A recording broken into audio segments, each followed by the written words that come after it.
কেন কেন মেসেজ করছেন কেন হোয়াটসঅ্যাপ থেকে? প্রিন্সিপাল হয়ে কেন মেসেজ করলেন? কেন অশ্লীল ভাষায় মেসেজটা কেন করলেন? কেন আপনি তো প্রিন্সিপাল, শিক্ষক হয়ে এবার ছাত্রীকে মেসেজ করতে পারেন?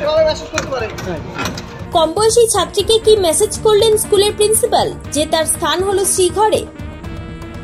কলকাতা জোকা ম্যানেজমেন্ট কলেজের অপ্রীতিকর ঘটনার রেশ কাটতে না কাটতে কম বয়সী ছাত্রীকে অভাবনীয় মেসেজ করার অভিযোগে গ্রেপ্তার স্কুলের প্রিন্সিপাল। এই ঘটনাকে কেন্দ্র করে চাঞ্চল্য ছড়িয়েছে দক্ষিণ চব্বিশ পরগনা জেলার অন্তর্গত ক্যানিং থানার রায়বাঘিনী ডিপল হাই স্কুলে।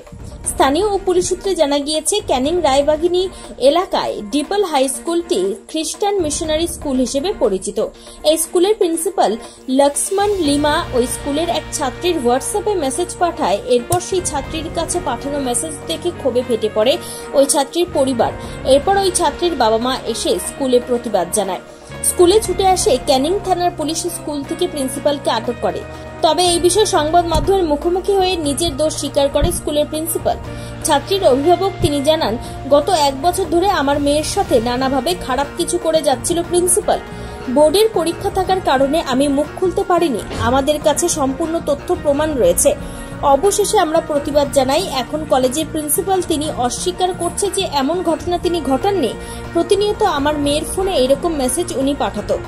এখনো পর্যন্ত থানায় আমরা অভিযোগ জানাইনি। এই ঘটনায় কার্যত ক্ষোভে ফুঁসছে এলাকার মানুষেরা।